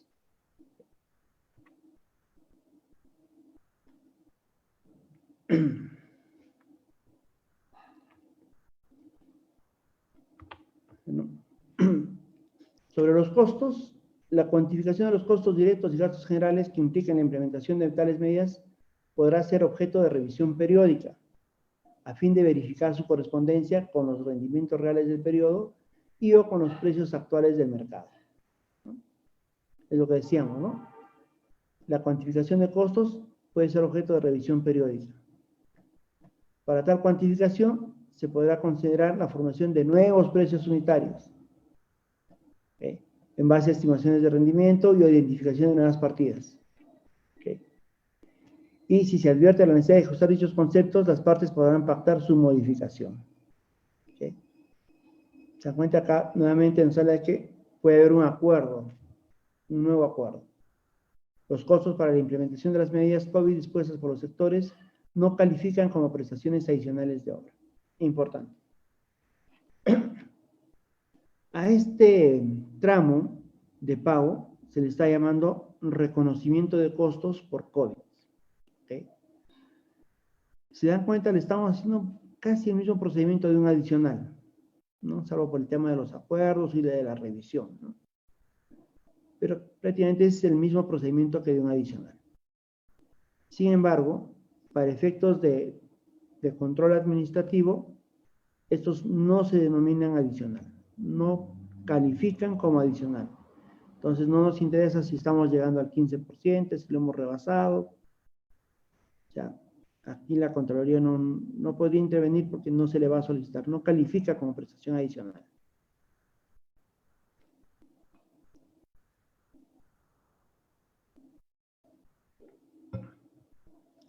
Y es lo que les decía, acá el tema es ver qué cosa qué cosa es lo que se va a implementar.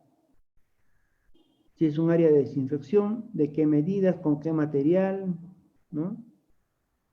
La toma de la temperatura corporal, con qué tipo de termómetro, ¿no?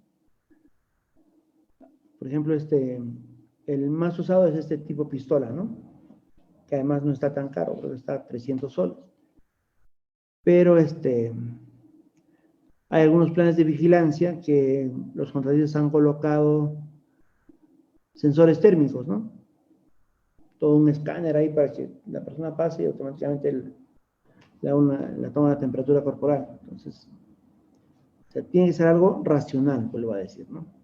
Lo mismo el tema de las señalizaciones, dónde se va a colocar, cómo se respeta el distanciamiento social, ¿no? Los tipos de mascarilla que se van a utilizar, los que realmente necesitamos, ¿no?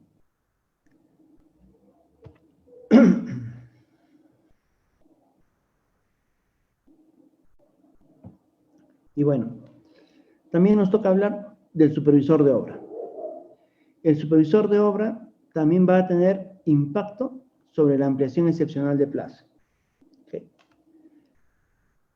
Y dentro de los 10 días de que se comunique al contratista la aprobación de su ampliación excepcional de plazo, ¿okay?, el supervisor debe presentar a la entidad de forma física o virtual la cuantificación de mayores gastos generales vinculados a esta ampliación de plazo. ¿Okay? Y en su caso acreditar los costos en los que incurrirá por la implementación de las medidas COVID-19. ¿Okay? Y la entidad debe pronunciarse en un plazo no mayor de 10 días de recibida la solicitud. Si la entidad acepta la solicitud del supervisor, se tendrá por modificar el contrato sin necesidad de excluir algún acuerdo adicional. Si la entidad discrepa con la propuesta de cuantificación presentada por el supervisor, deberá comunicarle ello dentro del plazo antes señalado. En este caso, aplican provisionalmente los términos planteados por la entidad y el supervisor mantiene su derecho de someter las discrepancias a los mecanismos de solución de controversias. O sea, el mecanismo es exactamente el mismo. ¿Okay? El mecanismo es exactamente el mismo que se ha hecho con el contratista. Solo que acá los plazos ya son diferentes, ¿no? Con el contratista era 15-15, ahora es 10-10. ¿No? 10 días para presentar, 10 días para pronunciarse. ¿Okay? Pero esto es el reconocimiento de costos. Porque, ojo, el supervisor no debe pedir la solicitud de ampliación excepcional de plazo. Eso la entidad se lo tiene que entregar de manera automática. ¿Okay? Luego tenemos las disposiciones específicas sobre la solicitud y entrega de adelantos. Y ahora hemos dicho, el literal E de la segunda disposición complementaria transitoria dice que la entidad otorga al ejecutor de obra adelantos directos hasta el 15% del monto contrato original y para materiales hasta el 25% también del contrato original. Para solicitar dichos adelantos, el ejecutor presenta la respectiva garantía por el mismo monto solicitado, así como el comprobante de pago correspondiente. Y para el adelanto directo, corren casi los mismos plazos que teníamos para un inicio de ejecución de obra, ¿no? El ejecutor tendrá 8 días para presentar la solicitud, después de aprobada la ampliación excepcional de plazo, ¿no? Y la entidad entregará los adelantos dentro de los 7 días calendario. En el caso del adelanto para materiales, el ejecutor debe presentar su solicitud en la oportunidad que corresponda con el calendario de avance de obra actualizado y el nuevo calendario de adquisición de materiales y de utilización de equipos. Vale decir, no puedo pedir materiales que ya han sido utilizados, tiene que ser en la programación de utilización.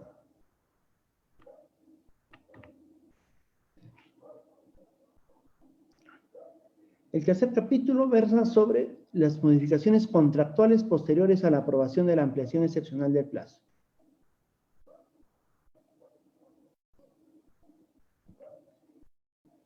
Este básicamente se refiere al procedimiento que vamos a tener que hacer a través de una adenda que esté debidamente sustentada. Cuando sea producto de una de las revisiones. Okay. Para eso el supervisor o inspector debe emitir opinión dentro del plazo de 10 días de presentar la propuesta de adenda. El supervisor dentro de los 10 días. Luego, dentro de los 15 días calendarios de presentar la propuesta de adenda y previo informe del área usuaria y del supervisor o inspector, la entidad debe manifestar su aprobación. Como cuando tal modificación implique el incremento del precio del contrato vigente, se deberá contar con la certificación de crédito presupuestario o previsión presupuestal, siempre que pase el ejercicio siguiente, ¿no? Ejercicio fiscal siguiente. Según las reglas previstas en la normatividad del Sistema Nacional de Presupuesto Público y con la aprobación por resolución del titular de la entidad o del servidor al que se le hubiere delegado tal facultad. Tratándose de contrato de supervisión, el reconocimiento y pago del precio por las medidas efectivamente implementadas se sujetan al acuerdo que arriban las partes previa emisión por la entidad de la resolución que autoriza el incremento del costo del contrato. Como ven, lo que se hace con el contratista se replica en la misma medida con el supervisor.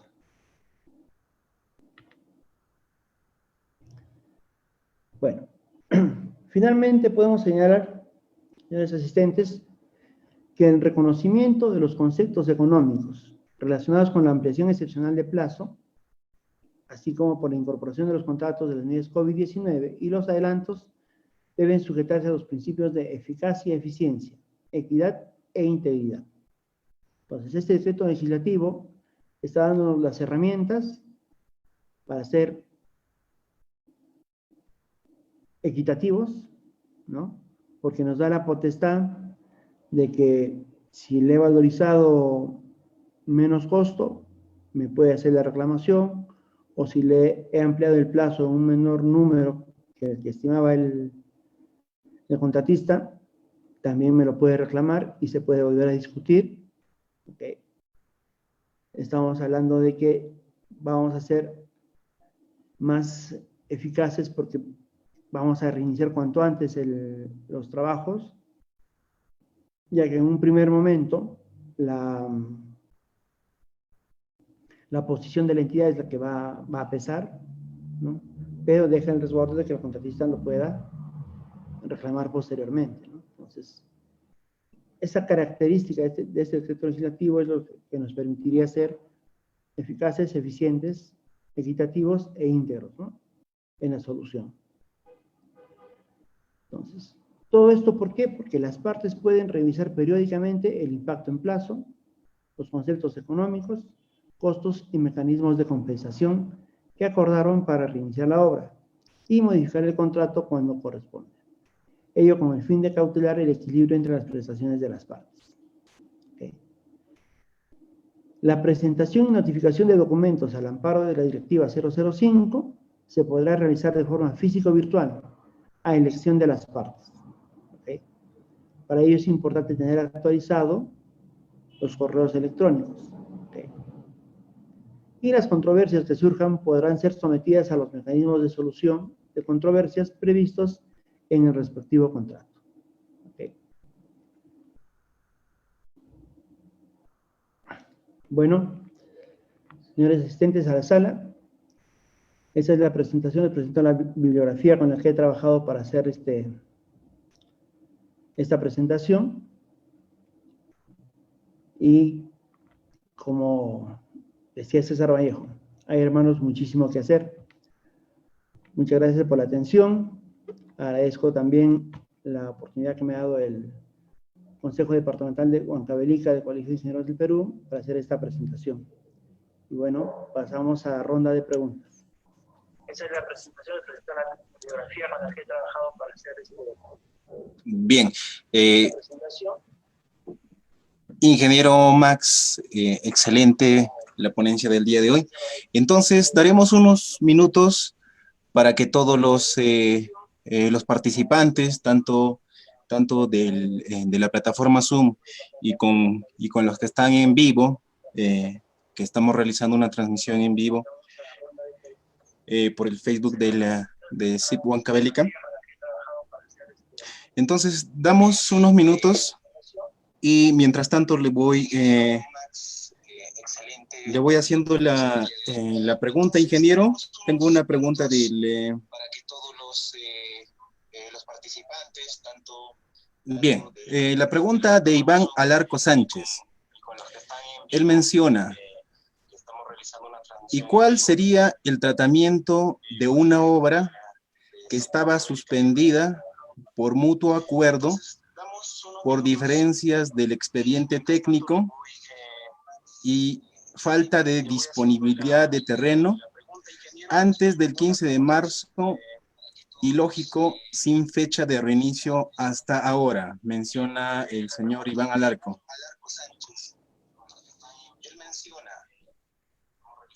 A ver,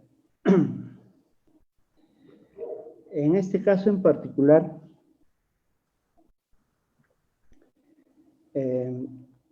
si la obra estaba suspendida por falta de disponibilidad de terreno y esa causal hasta ahora no se ha superado, lo que corresponde es que siga suspendida, ¿no? Hasta que la entidad pueda solucionarlo. Porque en estricto no hay visos de reinicio. ¿Ok? Recordemos que una suspensión de plazo, ya en el marco de la ley de contrataciones, es un acuerdo de partes. Este acuerdo de partes quiere decir, mira, hay esta condición que no me permite hacer la obra y no es mi responsabilidad. Probablemente tampoco sea responsabilidad de la entidad, ¿no?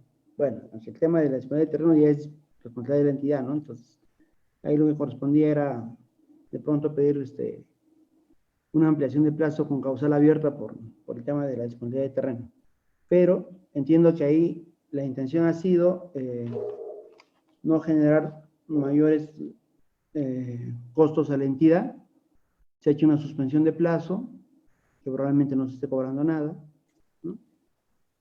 Y la única forma de levantar la suspensión de plazo es que se supere esa interferencia. Porque a estas alturas, ¿de qué valdría que sea todo el procedimiento? Se reinicia la obra y finalmente no tengo el terreno, ¿no? Entonces, ahí lo que correspondería es seguir esperando hasta que se supere ese incidente.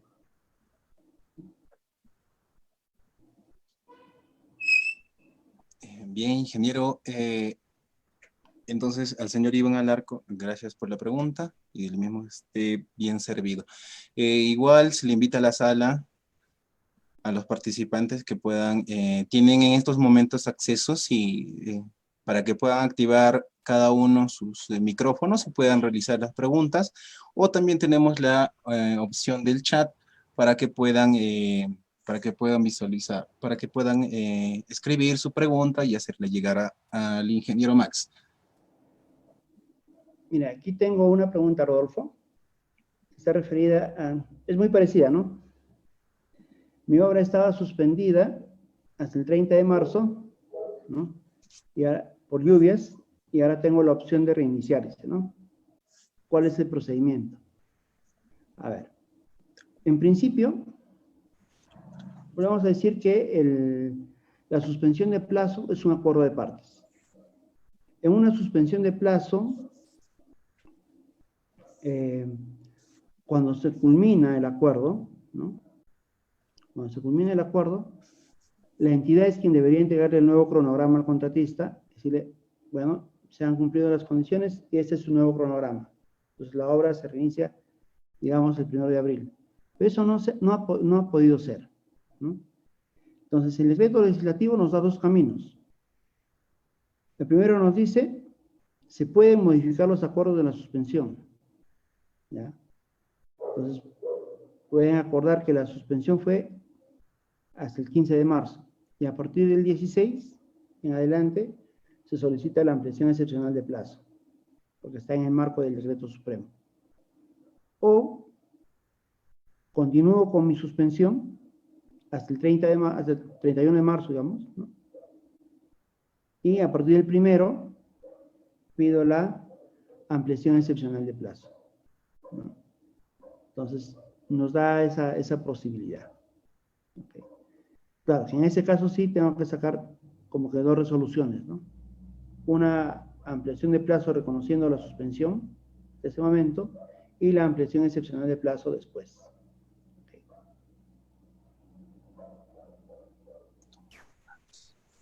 Bien, ingeniero. Tenemos otra pregunta por la transmisión en vivo por el Facebook. El señor Jerónimo Sánchez pregunta, el plan COVID en un expediente técnico aprobado, ¿dónde se puede incorporar el presupuesto en el costo directo o indirecto? A ver, si tengo un expediente, seguramente tengo la partida de Sistema de Gestión de Seguridad y Salud en el Trabajo y Medio Ambiente, ¿no? El famoso SOMA. ¿Ya? Entonces, el plan de vigilancia es parte de este plan de seguridad y salud en el trabajo. ¿Ok? Para empezar. Ahora, si uno va a la teoría en estricto, este tipo de costos son gastos generales. ¿Por qué? Porque los costos directos son aquellos que inciden directamente en la ejecución de mi obra. ¿Okay? Todas las partidas, por eso son costo directo, ¿cierto? Sin embargo, este plan de seguridad y salud en el trabajo o este plan de vigilancia, ¿okay? Está en todos y está en ninguno, ¿cierto? Entonces, esto le corresponde estar en gastos generales. Sin embargo, la práctica hace que, no sé, entiendo que a veces se asustan porque el tema de gastos generales sube mucho, y dicen, no, no, ponlo como una partida y que sea costo directo. ¿Okay? Es una práctica recurrente, pero teóricamente no es lo adecuado.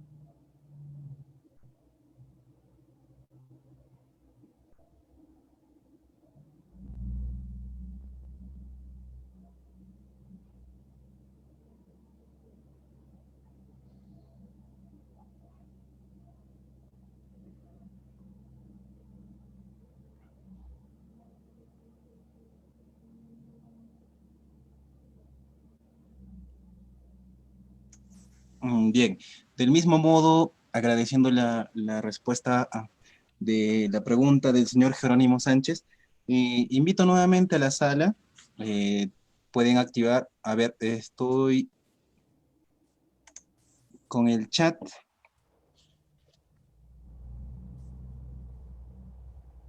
Bien, la pregunta la pueden hacer hacia el chat. El ingeniero Max también puede visualizar todas. Y del mismo modo pueden activar sus micrófonos y poder hacerlo directamente.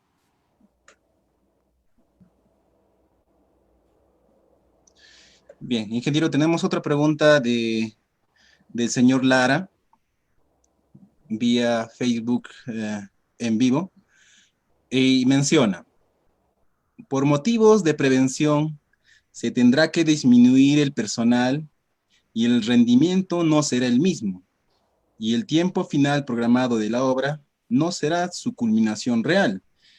¿Esto ocasionaría o será una causal para una ampliación de plazo?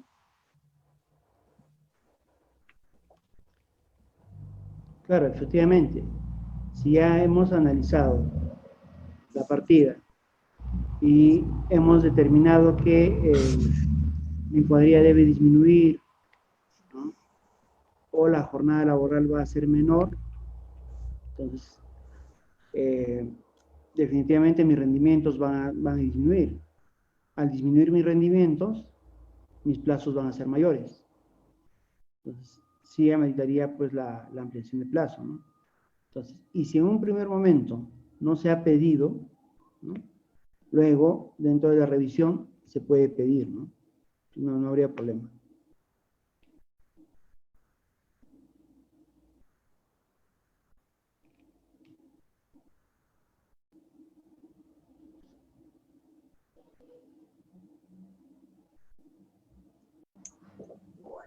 Bien, ingeniero, bueno, por vía Facebook todavía Me parece que ya hemos culminado con las preguntas y nuevamente invitamos a la sala para que pueda hacer su pregunta. Si no, caso contrario, estaríamos finalizando ya la reunión y el día de mañana, a la misma hora, a todos les recordamos que a las 6 en punto estamos empezando y recordando además que el correo que ustedes han recibido sirve para los 2 días. El enlace que ustedes tienen es para ambos días. Entonces, en ese sentido, estaríamos prácticamente culminando si no hubiera más participaciones de... A ver, estamos viendo lo que es el chat y mediante el chat tampoco. Bien, en todo caso, ingeniero Max, estaríamos dando por culminado, no sin antes agradecerle por el tiempo brindado y del mismo modo a todos los participantes, a los participantes vía Facebook en vivo. Agradecemos también las preguntas que han podido vertir. Esto con el fin de poder tener el día de hoy los conocimientos previos y los aprendidos, pues consolidarlo para un fin, porque este curso está no solamente dedicado por el hecho de ser el tema interesante, sino además porque todos tenemos y vamos a afrontar lo que es el tema del COVID-19. Ingeniero, agradecerle nuevamente y el día de mañana estaremos también en la reunión. Antes de retirarnos, unas palabras, ingeniero, seguramente. Bueno, Jorge, nada, como decía hace un momento, agradecer al ingeniero Diógenes Pari por la posibilidad de participar en esta charla. Y bueno, yo creo que el hecho de formarnos va a mejorar nuestras capacidades y eso va a redundar en beneficio de nuestras instituciones y de nuestro quehacer profesional, ¿no? En ese sentido, los esperamos mañana para la charla de reinicio de horas por admisión directa. Gracias, Jorge. Muy bien, agradecidos todos, ingeniero, con la ponencia del día de hoy y a los participantes, muchas gracias, que tengan todos una buena noche. Nos despedimos hasta el día de mañana. Gracias.